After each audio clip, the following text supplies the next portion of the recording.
All right. Welcome back to the Forfeit Fatherhood podcast. Today, I am joined by Todd Oglesby, an author, investor, serial entrepreneur, course creator.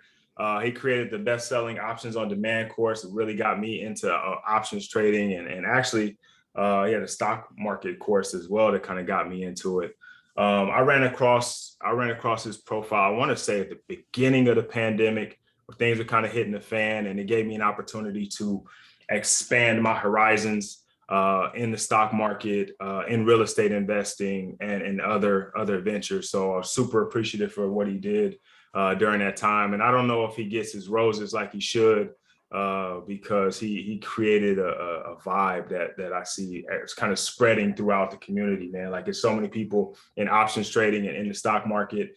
And I think he had, and I want to say single-handedly, but he had a big hand and helping people get into the market. He's also a podcaster himself with the Tweet Talk podcast and the Oglesby and Scott podcast. And he's got about 100 other things that he does. So I'm going to let him tell you guys a little bit more about himself. What's going on, brother? How are you? I'm doing well, man. Thanks for having me. I'm looking forward to adding some value to your community and your guests. So hopefully we can turn it up here. All right. All right. So tell me a little bit about yourself, man. If there's anything that I missed. Yeah. So, I mean, I would just say you covered a lot of the high level stuff, but I think at the beginning, I'm really just a very ambitious person. I'm thankful that I had parents that were hustlers. My mom, she had us when she was 20 years old. She had me at 20. She had my mom at 20, or my sister at 22. Her and my dad were married. They got divorced. And my mom graduated from high school very early. So she graduated from high school at 16, Oh, wow. and she just was a hustler. She was a hustler. And so even though my dad wasn't around, he still did what he was supposed to do, paid his child support, definitely supported us that way. So we never lacked for anything. But my mom still hustled on top of that. And so she was working a job as a bookkeeper. And then from there, she was like, you know what, if I want to move up in the ranks and become a CPA, I got to go to college. And so she went and she started at a JC. She went to a JC for, I think, like 4 years because she was doing it part time. So Okay. her whole college process was 8 years long. She went to a JC for 4 years, and then she went to a major university for 4 years. She went to San Diego State. But my whole life, all I've ever seen was somebody get up in the morning, work their job, and then study at nighttime or take classes at nighttime, spend their weekends doing the same thing. And that kind of ingrained in me just this go get it mentality. No weekends, no days off, no nights off, grind, grind, grind. And so I've always done just multiple things. This isn't anything new to me. It's just I'm finally at a place now where I can fully execute my talents and take them to the market. And so when I was in college, I was a part of all these different organizations. I was the president of the fraternity. I came in into the frat, they made me the VP. Then from there, they made me the president. I was the president for 2 years. And then I went and I became the National Panhellenic Council president. And I did that. Then I started out doing some other things, taking on a bunch of internships. From there, I went and I started working as a financial advisor. So I worked at Edward Jones for about a year and a half, and I worked right at the peak of the financial crisis. And this is in 2008, 2009. I'm out there door knocking in a suit, and the sun is hot. And I'm just like, hey, my name is Charles. I'm 23 years old, and I want to manage your portfolio. And they're like, who the heck is this kid? And what qualifies him to manage my portfolio? So in the beginning, it was really a struggle. And I ended up leaving there, started working for Chase Private Client as a private client banker, which was actually a promotion per se. And there I was managing people's money who had over $250,000 in assets or more, but also got introduced to banking. And I started to realize how the wealthy people use their money and different things that they were doing, how they like structured their money, what accounts they were using, different lines of credits. And I started to really see who had the money. And it was like, I got to look behind the curtain. I got to look behind that Wizard of Oz curtain. And I started seeing that people are working together as family. People aren't keeping too much money in their checking account. I always thought rich people had a bunch of money in their checking account. Like, nah, they got enough to live in their checking account. Everything else is positioned out there. Ultimately, due to the confines and the restrictions of working in banking, I decided I needed to kind of build my own thing for my own people. And there is when I launched Tide Capital. Tide Capital started off as an investment club. We ran it up to about 300 members. And then we created a real estate investment club, and that had about 100 members. We bought, I want to say, 10 properties in Detroit. We've bought 16 vending machines. We've bought a barbershop truck. And then in my own personal ventures, I own 2 properties right now. One is a flip that I'm flipping in Detroit. Should be about $100,000 profit. I also bought a property for my son, which should be finished soon. That should be rented out, or potentially going to sell or finance that and cash flow that for him. And got a Turo, got a truck that just got on the road, and a whole bunch of other businesses. The digital courses really did crazy numbers for us. We did about $3 million in sales last year, did about $500,000 in community revenue, and then also made about $500,000 in stocks last year. So last year was a huge year, looking to continue that energy and that effort and turn it up this year. But what I found a lot of times is your success will ebb and flow. So last year was really good. I'm expecting this year to kind of be like a reloading year, and I'm expecting to explode again in 2022. So that's me, man. Nice. So a little pullback this year, but a setup for the next year. And I like that. So, what's funny is a lot of people, well, obviously being exposed to you and the community and things like that, you see that people are really flourishing in 2020. But on the grand scheme of things, right, people kind of looked at 2020 as like this devastating year. And it was. I'm not going to say that it wasn't, but it was really an opportunity for a lot of people if you had positioned yourself the right way. And it's really cool to hear you talk about like all of the things that you were able to accomplish during a pandemic, right? Like when everybody was kind of woe is me for the most part, right? Everybody's kind of down and like this, struggling and can't find their way. And like, there's always a way, right? Like, like they say, if there's a will, there's a way. And you definitely had yourself positioned to do numbers, right? And look, you helped me, bro. Like I said, I mean, as a strength and conditioning coach, I worked at a gym. The gyms were closed. When we opened back up, we had limited amount of people that could come in. Like I worked at a school as a part-time thing. That position went away, so I lost $20K. Like, you know what I mean? Like I lost another 10,000 on another job I was doing. So I'm looking at this money going out of my account or like not coming in. And I'm like, yo, I got to do something. And then I found the options community. And then actually before that, I had found you had another course, and it was on like a $50 Friday, I think it was. And you had investing as a group, right? And so me and some of my homeboys from college got together, created an LLC, and we went out and bought some mobile homes in Vegas, and still renting those out now. We're actually about to sell one for 300% gain, which is awesome. And look into getting into some more real estate. And so like you definitely helped me set myself up in a situation where I didn't feel it. Like I know the money was gone, but I didn't feel it because I was able to replace it through the knowledge that you shared, which I think is huge, man. And you did it for the community. You know what I mean? Like you could have been doing it. Like obviously you saw some gains from it, right? But it wasn't like you can tell, or I can tell, like the way you act, the way you move, the things you say. Like I said, I listen to the podcast, I see your posts on social media. Like you're doing it. You're a man of the people. Whether they appreciate it or not at times is different, right? But that's not your problem, right? That's not their opinion is not your problem. But you're giving back and you're giving knowledge that I'm gonna be real. I didn't know nothing about options.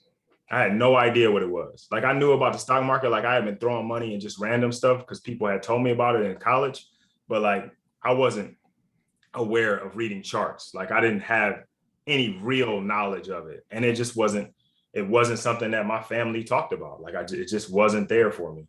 And so I appreciate it, man. Like I know there's a lot of people, a lot of good dudes that and guys and girls, but specifically since it's a fatherhood podcast, there's a lot of fathers that took advantage of the opportunity that you presented to provide for their family. Like I talked to Kevin Powell, right? It's, call me 100K. Dude is like doing everything now, right? Like right, like $100,000 a day, kind of on the regular. Like it's easy. But like, and he's another guy that's like all about the family, all about the community. And it's really cool to see that, because I think we get the impression a lot of times that guys get successful and they leave, right? They leave, and they don't give back, but you're a guy that's giving back. And I love it. I love it. I absolutely love it. So how do you manage to juggle? Because I know like for me now I have like well, let me back up. So you left your job to pursue your own ventures, right? And I recently did the same thing. Like about 2 months ago, I left my coaching position. I was managing 5 gyms and I had all these employees that worked under me, but it wasn't it wasn't fulfilling for me anymore, right? And I wanted to be able to spend more time with my family, so I left, and now I'm, as you like the shirts say, I'm an entrepreneur, right? So I'm doing things for myself, and I know there's a lot of people that are like that. How are you managing to juggle all of those different businesses? And I know it's something that you've done your whole life, but how are you managing to juggle all those different businesses? And I see, you do a lot of stuff with your family as well. How are you managing that? The interesting thing is I was having this thought today actually, and a lot of it comes down to people, is empowering people, paying people to manage different projects that you have. And if because otherwise you'll be running around like your head cut off, like you really can't. And so in the beginning, you have to do all the work, you have to do all the managing. And then later on, you can start working with your managers because you know everything that's required. So I mean, I have a lot of active businesses. I have an options community. I got courses. I have rental properties. I have a truck. I have all these different things. But now what I do is I put people in place to do these things. When I had a job, I wanted to be the person doing everything because I was so used to just being the person that did everything. And then Yeah. when I got out of my own, I started realizing like I like being able to travel on a Tuesday. And I can't travel on a Tuesday if I got to drop off a Turo on a Wednesday. So something's got to change. And so we had to put something in place where I can manage my Turo and not have to be there. Now what we do is we park the Turo close to LAX. I pay for a parking spot. I pay somebody to deliver the Turo. I was having issues with the trucks. What I did with my truck is I hired somebody who does this all the time, and that's all they do. And so he positioned the truck, he's fixed things I never even had to call him about, and he has the truck up and running. With the rental properties, we hired a property manager. The property manager sends me an invoice that this has to get changed, this has to get changed. The tenants call her directly, they do all that directly. And now I step back, and I'm in the B quadrant. I'm not in the S quadrant. The S quadrant is when you're self-employed, when you're in the weeds. Now I'm in the B quadrant. I just got my car detailed. He did a way better job than I could have ever done. I think once you get to the point financially where you can afford to pay for other people to do different things, you realize it's better because people are better at you than what you could do. So the person who manages the truck knows the truck way better than I could. Person who manages the Turo knows Turo way better than I know Turo. Person that manages the rentals knows rentals way better than I know how to do it. So it's about empowering, putting the right people in place. Every facet of your life should have a manager. Your finances should have a manager. Your graphics should have a manager. Marketing should have a manager. All these departments in your life should have managers, and the managers report to you. And it's only your responsibility to think, how can I grow this? How can I improve this? How can I make this better? And by doing that, I'll be able to get more of my time back, make more money, and live a happier life.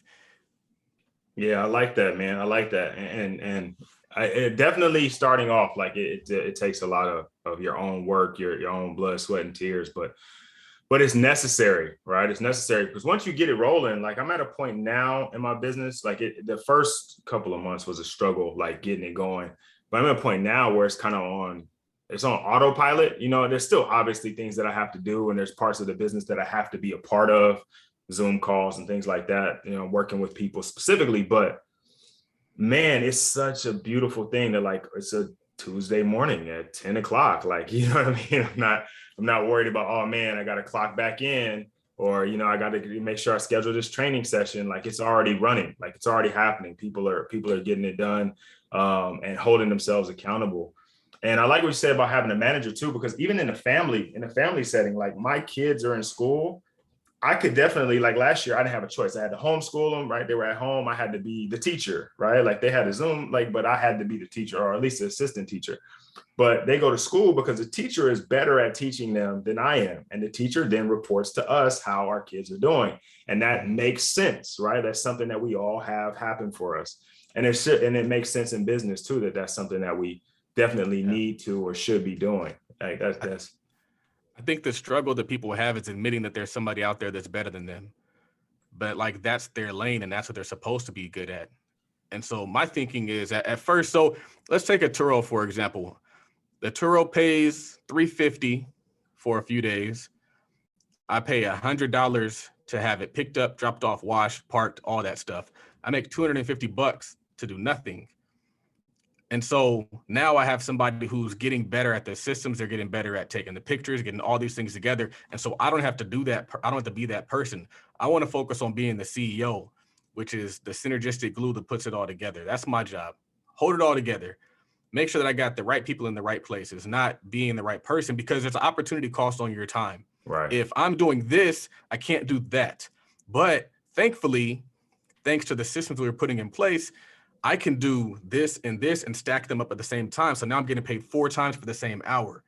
And I think that is like, that's how you get wealthy. You can't line up tasks. You got to stack tasks. And so the truck is running, boom. I'm getting reports on that. The vending machines are running, boom. Rental properties are running, boom. And when I was in the job, I was in the weeds. And when I was in the weeds, my money was still linear. You're just like, all right, so I'm going to work 8 hours now, and I'm going to work 4 hours on my weekend, another 4 hours after this. And so you feel like you're making more money, but you're really not. A lot of people who have multiple jobs, they feel like they're making more money, but they're really not, because you're still exchanging different time for money. Yeah. And so there's like a life factor that's attached to your time when you make your money that way. So it's like for every hour you work, there's probably about half of that money is going to live. You got to feed yourself, you got to clothe yourself, you got to nourish yourself. But when you start making money separate from your time, your money starts to bubble on top of your life. And so like, that's the thing, is that's when you create an abundance. That's when you create wealth. But if you're just exchanging things, you're never getting ahead. You got to stack them. So for the same 8 hours, I can have 4 or 5 things running, making me money. And now if I only live out of one of those things, now those other 4 things, I'm investing that money. And so a lot of the money that we make gets invested either right back into the business, or it gets invested into stocks, real estate, different ventures. And so like, that's how you create that wealth. Yeah, that's dope, man. I think you hit it right on the head. Like, people have, especially guys, men, like, we have a tough time letting go. You know what I mean? Like, just like dudes back in the day didn't used to ask for directions. You know what I mean? Like, oh, I know how to get there. I got it. You know what I mean? I can handle it. And it's tough. Like, it's an ego thing, right? Like, I can figure it out, or I know what to do, or I can get it done. But in reality, like, somebody, like you said, that's somebody's job. Somebody is professional at that. Somebody can be skilled at that. And if you find that person, then that part of your life can explode, right? It can move exponentially. And you said something like, you being the CEO of it all. And I like to say, like, a father is the CEO of the family, right? Like, you put all the pieces together, like you bring things in, and people kind of work around you, and you organize everybody's tasks and duties and responsibilities, and you're responsible for training, right? Like your kids, training them up. And it's really cool to hear you talk about your businesses in that way as well. How do you I have a question for you? Yes, sir. Because these days there's this conflict I feel between like men and women, where a lot of women don't really see the man as the CEO. They kind of see it as like a co-CEO thing. How do you navigate that? So for me, I don't have that issue with my wife. I think she definitely allows me to take the lead on that. And I think that's just her personality. But I do see that, right? I do see that. And a lot of that is like, okay, the type of person per se, you know what I mean? Like, if we're both like competing with each other on who's going to be the boss, then that's where we have problems, right? Like, this is a synergistic thing. We work together, right? Like, my wife and I work together. She has a great job. I have a good business. Like, we work together, and she understands that, that this is a team, right? But every team has a coach, right? Like, you know what I mean? There can only be one quarterback on the field. You're a very talented player, but you might be a wide receiver, and that's fine, right? Be a great wide receiver. Not everybody has to be the quarterback, right? Yeah. And so in a family unit, competition in that way is more toxic than it is anything else. And so for us, the thing that helps us the most is communication, right? Like, we talk about it. She allows me to have that position, and I take that position. You know what I mean? Like I embrace that role full force. And a lot of times I think, yes, women do fight for that job sometimes, but I also think sometimes dudes are allowing them to, like, you know what I mean? In some regards, there's like, you're not asserting yourself, maybe, right? Or maybe you're not, like, maybe like your wife or your girlfriend kind of knows you better than most people. And if you aren't stepping up, they'll step up for you.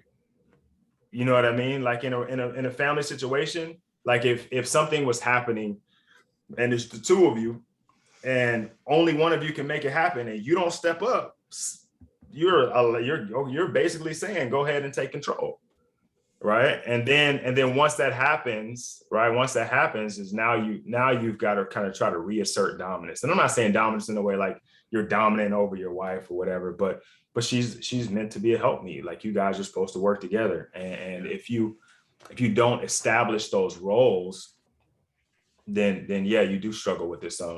But again, I think it all goes back to communication, right? Like, if you don't communicate the position that you want to play, right, like, somebody's going to pick the position for you.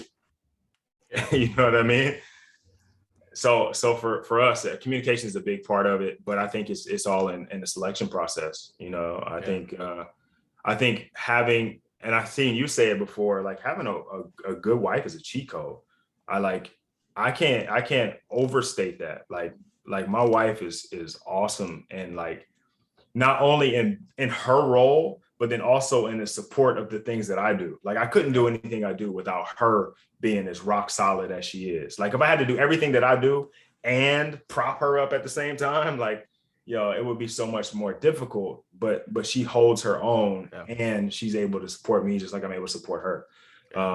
And it's like you said, it's a wealth cheat code to have somebody that's on your team that's pushing in the same direction you're pushing. Like, my wife told me earlier this year, it was like a couple months ago, just out of nowhere, she's like, you know what, I'm gonna make $200,000 this year out of my business. And I'm like, she ain't never said that before. You know what I mean? But her ambition level is like, okay, you know what, I got some things that I'm gonna work on. I'm gonna put this together. I'm gonna do, it's gonna happen. And I'm like, I'm watching her do it, like, and she's actually putting in the action to do it. And I'm like, this is dope, because now it puts me in a position where I can't underperform.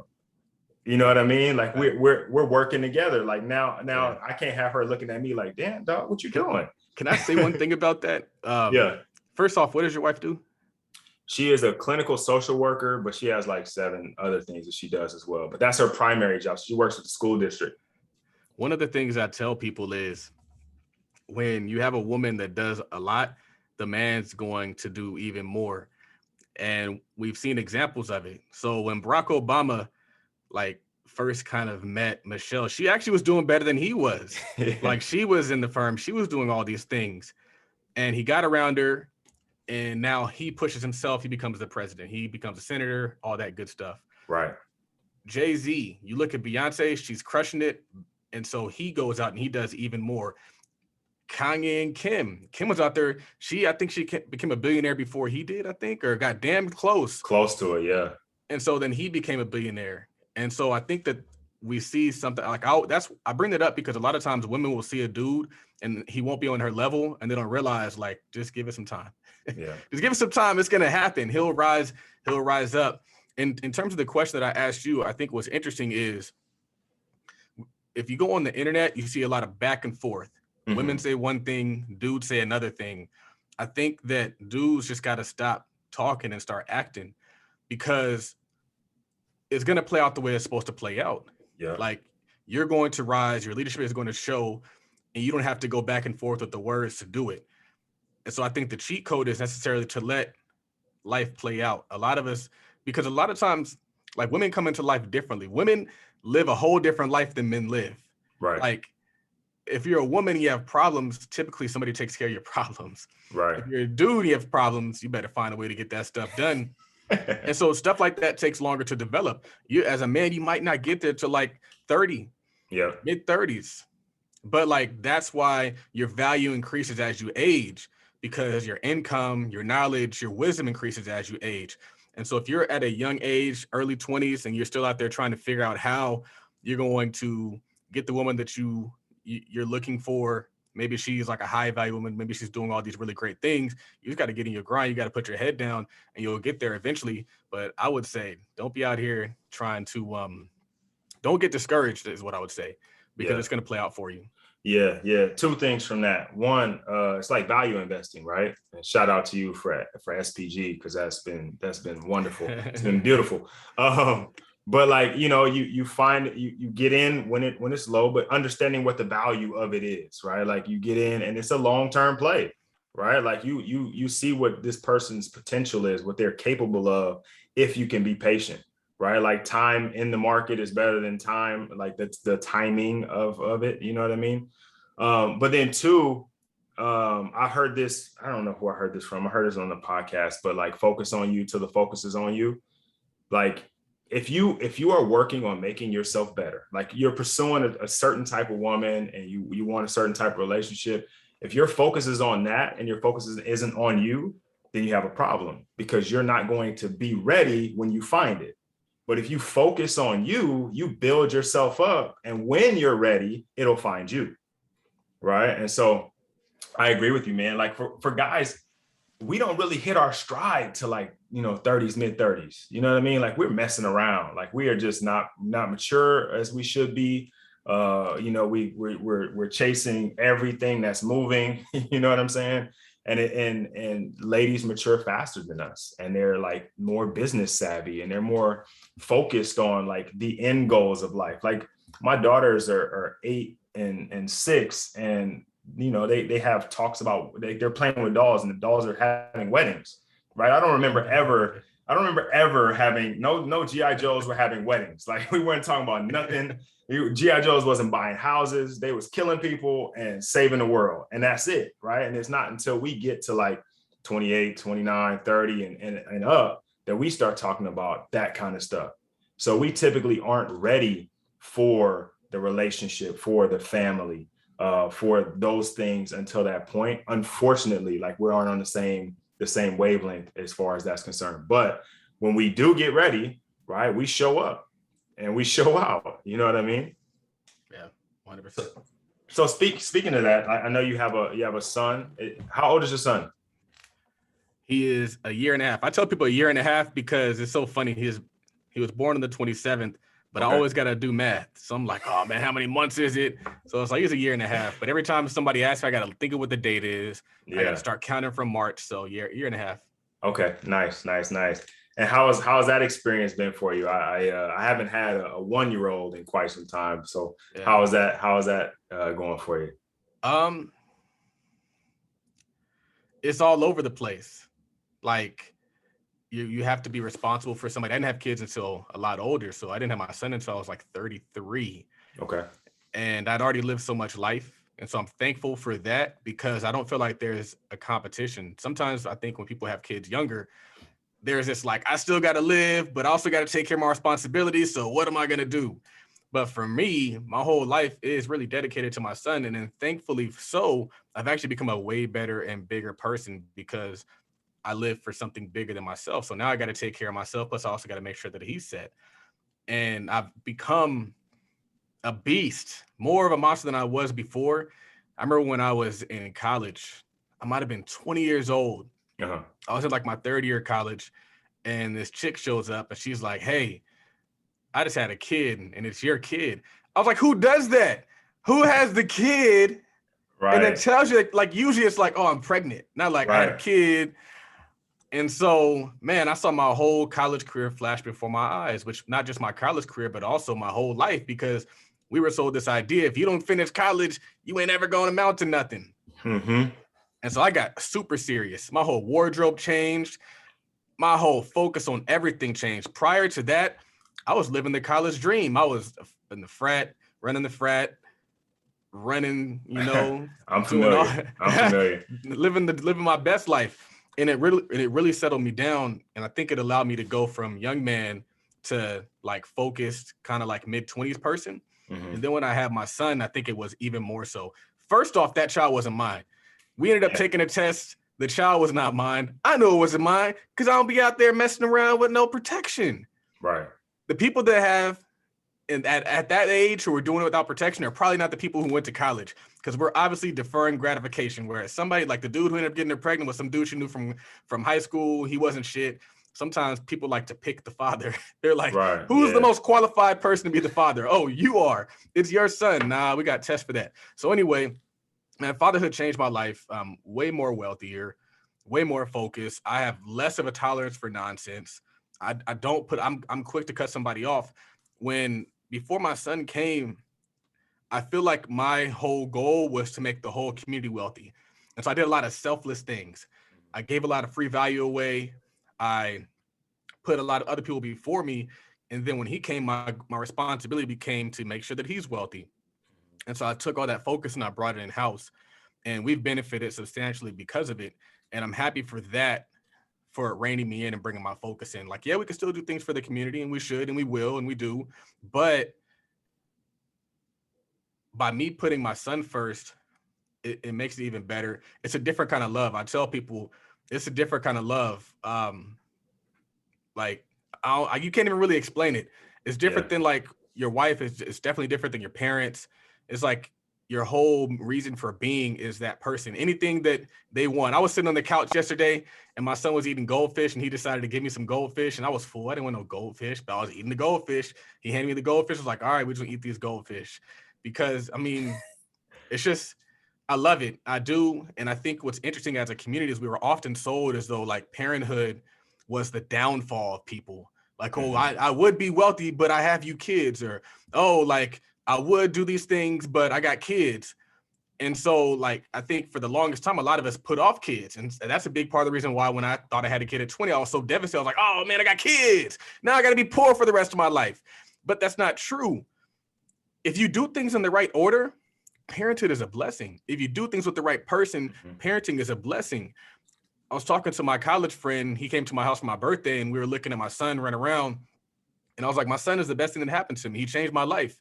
But I can say that because I did it the right way.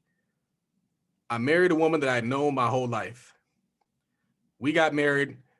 We were married for a good amount of time. And then we had a child and we got a house and we have our cars and we have our businesses and we're financially secure. I can enjoy fatherhood. It's not a burden, but I feel like even if this wasn't the case, I would still find a way because that's just the kind of person that I am. So even if the business didn't blow up, all these great things didn't happen, I'll just be hustling. I'd be working multiple days, going back to school to level up my skill set, doing all these different things, taking courses, practicing, still becoming a better person. And so I think that fatherhood actually makes you better. And being a present father is one of the best things that you could do. Statistically, I always tell people like statistically present fathers, I think earn double what non-present fathers earn. And then not only that, your expenses are way less. My wife has unlimited access to the bank account, not child support access.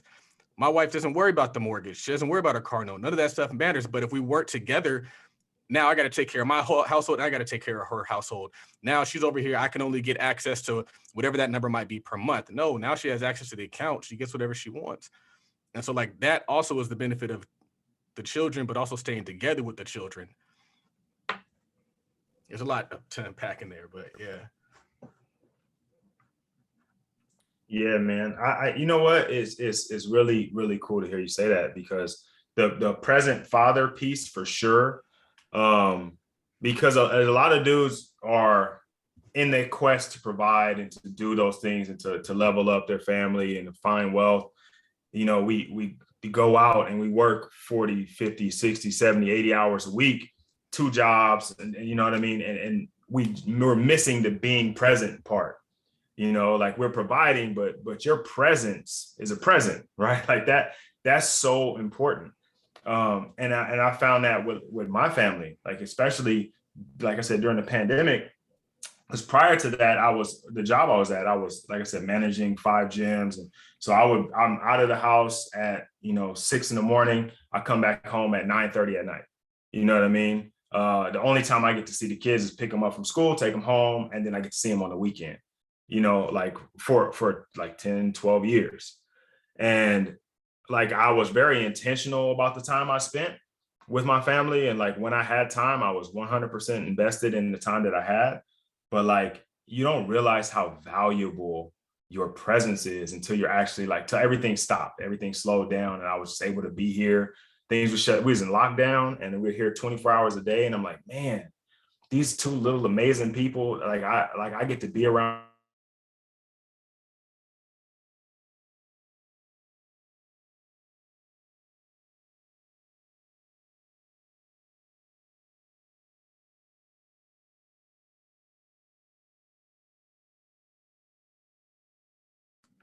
I lost you there.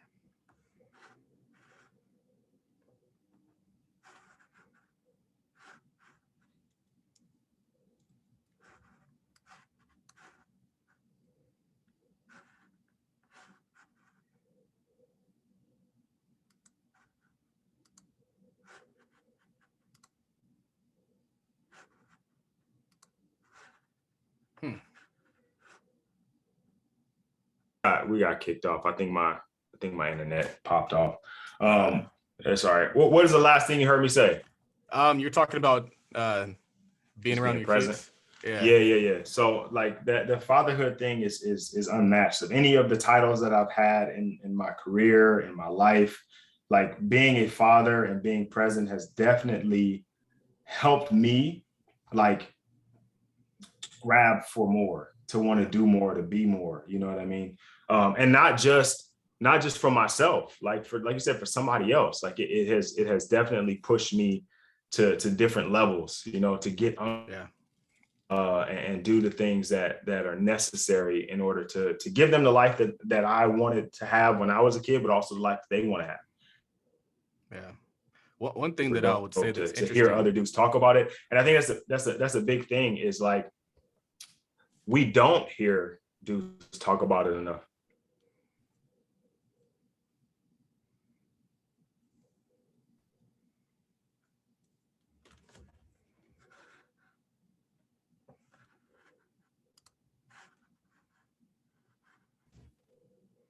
I don't know what's happening, man. Hopefully we can get some stability.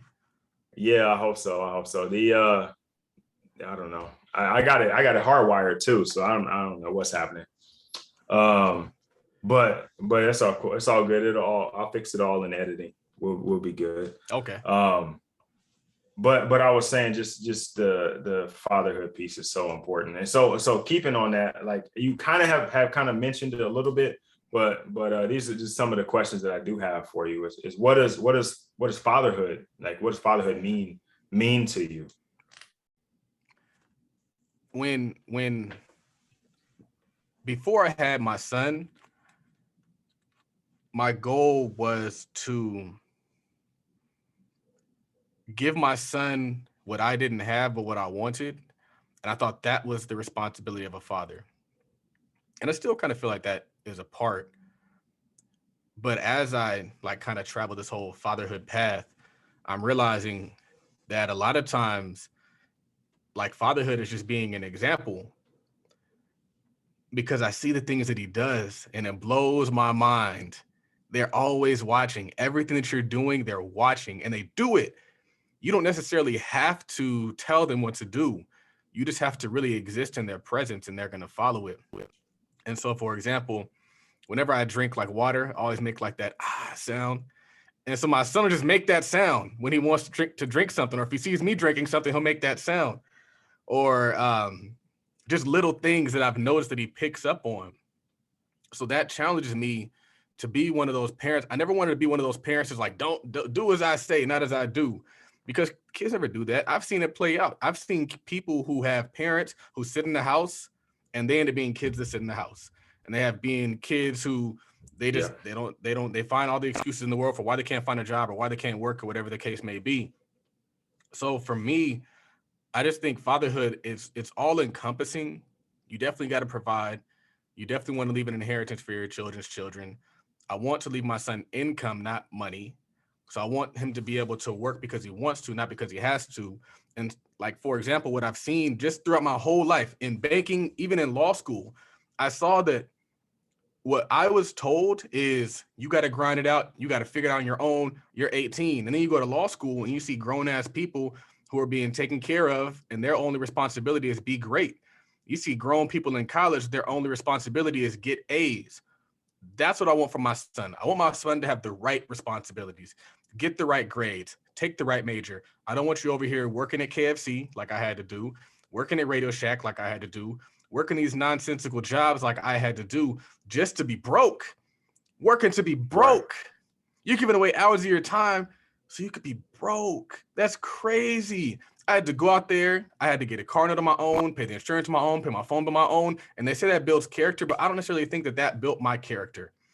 I think a lot of other things built my character. I think it had more to do with the example that I saw than what I was placed into. And so my goal is to make sure that my son never feels that.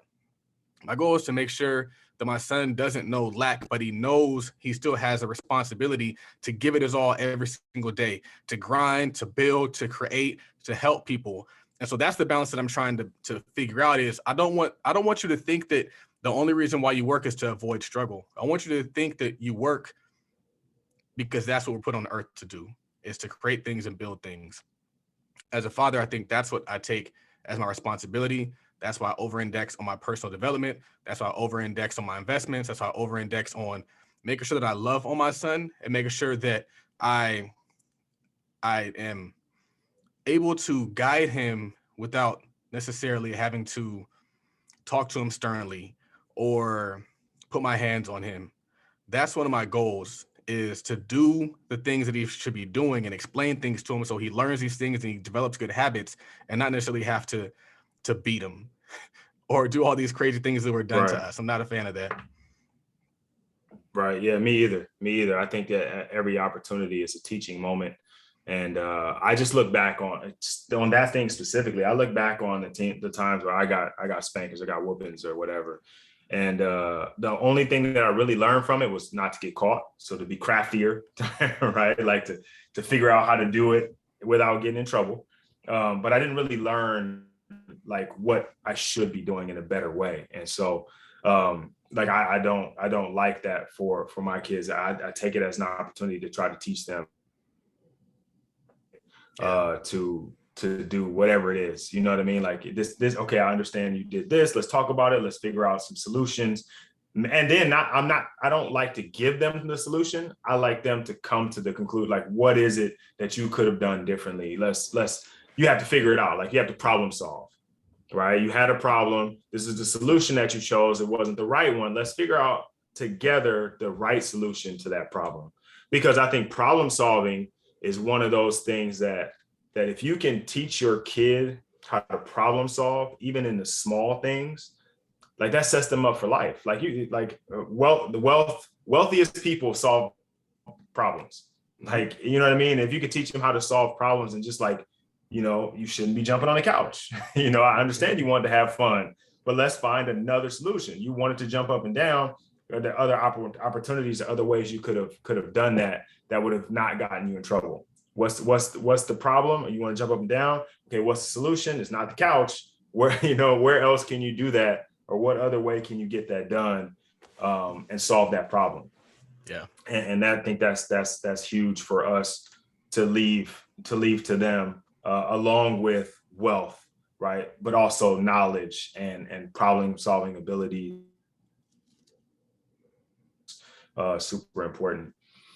All right, so I'm not going to hold you for too much longer. I do have a couple more questions for you, and these are kind of like our our finishing or follow up questions, and I try to change them up a little bit for each interview. And so since you have you have this giant course there are several courses that have done amazing, right? You're a content creator, so course creator. Like you said, the options on demand course is just ridiculous. If you had to create a course for fathers, right? You had to create a course for fathers. What would like be the main topic? Like, what would you want them to know? What is the main thing you'd want them to know? Man, somebody posted something and they said that they had to become wealthy so that their son can become wealthy or something along those lines.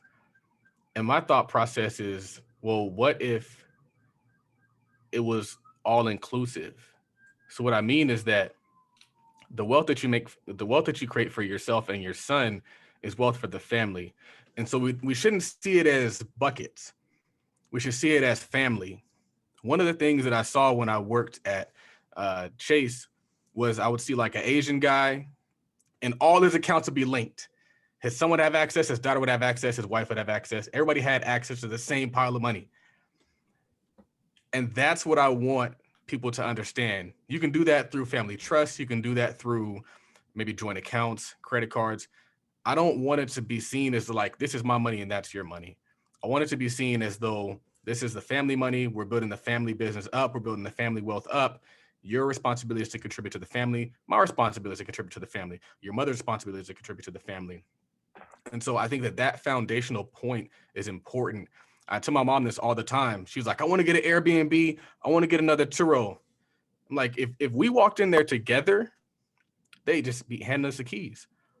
I got the finances and the credit. You got the finances and the credit. It's a lot easier to get financing when there's more than one than when there's just one, because you're making it less risky on the bank.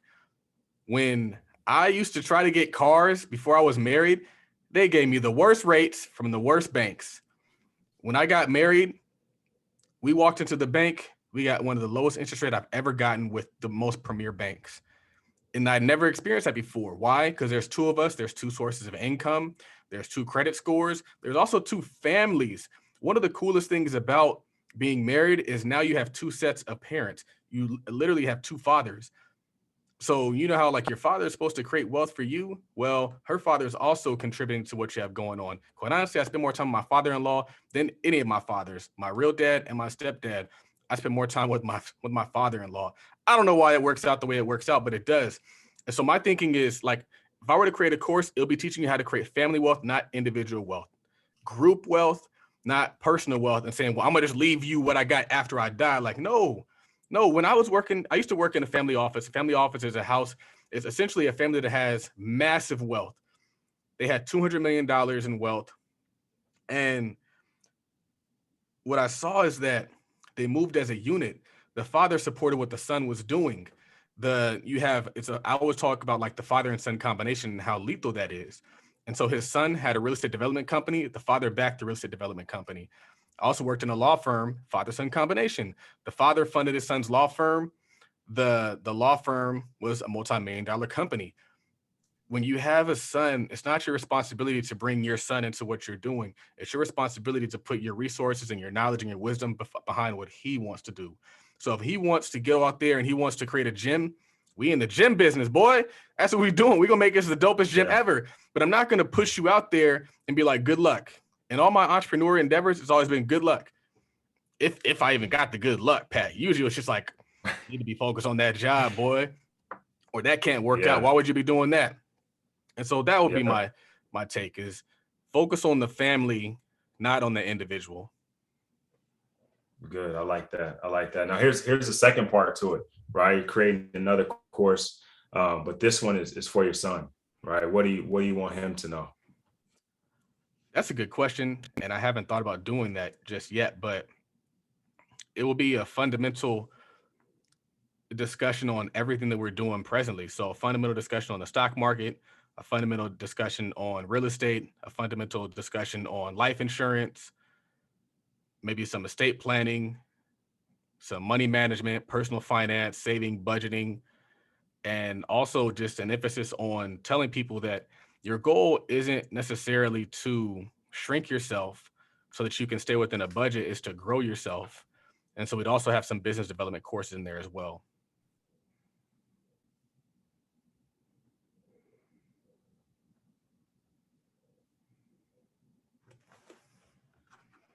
You froze on me again. Yeah, man, it's tripping hard. Hold on real quick. Let me see if I can. You're good now. Hopefully, right now. Order some lunch. I'm hungry. I am gonna order some lunch. Come to LA and get a massage. Uber. About to order me some. Same thing I always get when I'm out here.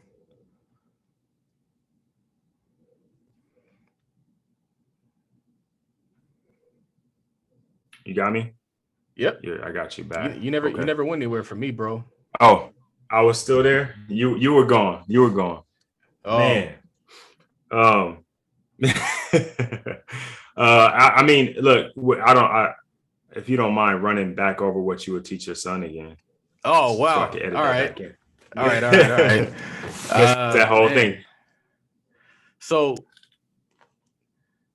we have to teach our children. So I was approached on the internet once, and I was talking about like, I want to say I tweeted the whole thing: leave your children income, not just money, because income Mhm. never ends, and income never ends. And a lot of people, they get handed money, they buy a car. So it's like, I want my son to have income. So if he chooses to buy a car, he can at least finance that car with the income that we live him. And then he can build on top of that. Some smart guy was like, oh yeah, that's cool that y'all are leaving financial wealth to your children and all, but what about teaching them how to manage the wealth? Because if they don't know how to manage the wealth, then what are you going to do? And so I shot him a screenshot of a course that I was a part of where I actually taught a fundamental stock market course for a bunch of kids, and they're really, really smart kids. And so we really do this out here, man. We're not just Mhm. talking and all the things that we could talk about, we do this.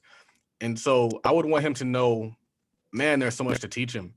But I want to teach him just the fundamentals, maybe the cash flow quadrant, how people make money in America, the fundamentals in Rich Dad Poor Dad. So he has to understand that business owners are the people who generate the wealth in this world.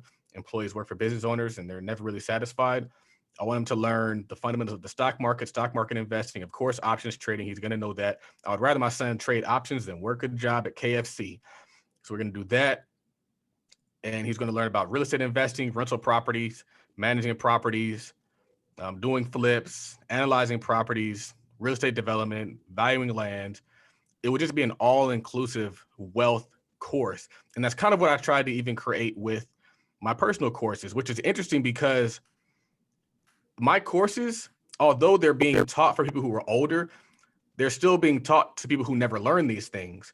And so just because you didn't learn it, just because you learned it old doesn't mean your kids have to learn it old. So essentially everything that I'm teaching people is things that I would teach my son. Vending machines, trucking, Turo, all these different passive ways to generate income. I want him to have access to all that knowledge. And I want him to put his effort and his energy into creating those things as opposed to working. I never want my son to, I don't want my son to work a job. I don't. I want him to do only boss work. Like Dame Dash says, my son will work, but he will do boss work. I have no desire for my son to be somebody's employee, especially as an African-American man. People don't really say this, but we're not treated fairly. You might be treated fairly, but I've had a lot of really negative experiences in the workplace where I felt like I should have been promoted. I should have been paid more. I should have had access to these different things. I shouldn't have been fired. And you're just getting effed by the system. And what's frustrating is you can do everything you're supposed to do. You can dress the part, you can talk the part, you can groom the part, you can show respect, and you can still get effed. And I never want my son to feel that. And so that's why I want him to understand all these different things, and then he can choose his passion. You still got to create some stuff, and then you can pursue your passion. I don't want my son to just be some like, I'm an artist. Like, nah, you got a responsibility to generate revenue. You got a responsibility to build up clients. You got a responsibility to help people. I'm not doing the artsy fartsy stuff. You still got to produce. I don't want you to have a job, but you still got to produce. And if you're working on your business, you're grinding your business, you're trying to put things into place, that's great. But you have a responsibility to leave this world better than we walked into it. Yeah, yeah, man, that's a dope course. Shoot, I'm sign me up. You know what I mean? Like the all inclusive wealth course. Like you said, a lot of us weren't privileged enough to get that course young, right? They don't teach that in school, right? School teaches you how to be an employee, and it's not until, like you said, you get to be an employee and you get tired of being an employee, you get tired of treated poorly, that you actually step out and start learning those things, or you get exposed to somebody who had a different upbringing and they're like, hey man, there's another way you can do this. Otherwise you get stuck in the system and it churns you up and spits you out just like everybody else. So yeah, that's super, super important. Very, very important that, you teach that to your kids while they're young. And I don't think there's like a too young. I think there's principles of business that you can teach, a toddler because those principles of business also are principles of life. Like there's certain things that you do in business that you can also do in life. There's ways that you assert yourself. There's ways that you interact with people. There's ways that, like you say, you value things, or you see the value in things, even as a young person, that you do in business. And it's super important that we start to give them the game early, as opposed to waiting until it's like, they're like in their mid 30s and they're trying to figure out, what do I do now? I went to college and I worked this job and I'm not happy. And now what do I do? I think this next generation is definitely set up because of this new wave of wealth, and financial literacy to definitely do some special things. And I'm excited to be like the old man with the gray beard and see what my kids are doing, right, and their kids are doing. Like, I'm ready to be, not ready, like I obviously want to enjoy their whole life, but like I want to see what it's like when I'm a grandfather. And then that's when you really get to see, like, as a father, what you did. Like right now you see like little stuff that you're doing and you see your kid doing, you're like, oh man, that's, you're super proud. But like, you don't get to see what your fatherhood is until like they're grown, right? And they start having their own kids and start doing their own things. And then you can be like, you sit back in your rocking chair, your recliner, and you're like, man, I did a damn good job with these kids. And that's what I'm looking forward to, is to be able to sit back and see my family like be successful in ways that they haven't been, in the past, and have, businesses and investments and be entrepreneurs. And look, and I don't, not everybody's an entrepreneur. Some people are not built for that, right? And some people just aren't capable of it. But I mean, whatever it is that they're doing, there's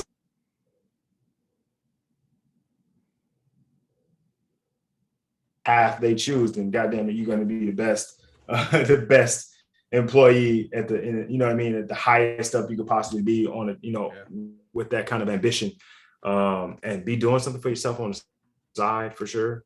But I don't think we get there unless we start teaching them young and have that kind of inclusive course that you're talking about that you would create for your son. That's super awesome. All right, so last thing, how would people find you? Like, obviously I'm gonna put this in the show notes and things like that, your social media, but where would you suggest they go? Where's the best place to catch up with Todd? Yeah, so the link in the bio is probably the best place. That has a list of everything that we have. Okay. And so the way that you get to the link in the bio is through Instagram at Todd Billion, on Twitter at Real Todd Billion, on the business Instagram, which is at Todd.capital. And yeah, those are the places. We have the website, www.toddcapital.co. Optionswithtodd.com is another one that I have. We're building out the YouTube channel, so I have some really cool content planned, and that's on YouTube. The page name is Todd Capital LLC, but I'm all over the place. Yeah, I'll put all the links down in the show notes, man. I saw you doing like the vlog and taking people with you and doing like the live podcasting, and it's dope, man. I'm excited to see where that goes. I saw you were in Atlanta and you had the podcast set up, and I'm excited to see how that goes, man. I think podcasting, we're gonna mess around and create a $1 billion company. That's the goal, $1 billion company. So it's funny. I tell people, like, once you cross the $1 million threshold, the goal is billions. You didn't really be focused on too much. And what's also cool is once you cross the $1 million threshold, business becomes a game. It's not even about, can I buy something new? It's just, can I just prove to myself that I could do it? Can I prove to myself that I could do a billion? I'm not worried about, can I pay my rent? I'm not worried about, can I feed myself? I'm not worried about, can I clothe myself? All your effort and energy goes into chasing a billy. Isn't that crazy? Where there's people who their whole energy is focused on survival mode. Once you get out of survival mode, now you get to hop into legend mode. So we're trying to hop into legend mode, man. That's what we're doing all this stuff. It's not comfortable, but it's expanding the brand. Like, I had to get used to being on camera, talking, doing all that stuff. But the more that you do it, the better you become. And then you look around and you just like doing even bigger things I'm doing now. Because the goal now is to run ads on my video content. So to blow that up, show that we're real people out there doing real things. But yeah, next level stuff. That's dope, man. I'm excited. Again, let me say thank you for joining me. I appreciate you taking the time out of your day to hop on the podcast and talk to us about business and fatherhood. And it's been a really, really good conversation. I'm excited to share this with the community, man. Thank you so much. Thank you, sir. I appreciate everything you're doing. I like the fatherhood focus. I'm really big on fatherhood. Hopefully, I was able to drop some gems Yeah, man. towards fatherhood, and because I'm a huge proponent of just that whole movement of being back in the home. We went through a whole generation of people who abandoned their responsibilities, and now we're seeing people who are taking taking fatherhood seriously, and seeing that it actually is important. You do play an important role in your child's life, and the more of us that we get to do that, the healthier communities that we create. Yep, 100%, man. You got it. You got it. You got to hit the nail on the head right there, bro. Like we are the leaders of our families and the leaders of our community, and if we don't show up as leaders, then our communities fall by the wayside. So it's definitely important that in our generation that we step up and repair what was previously broken. And again, like I said, so that we're in a position to sit back in our chair and look at our communities and what we've spawned from our hard work and dedication. Yep. Thanks, brother. All right, bro. I appreciate it. I'm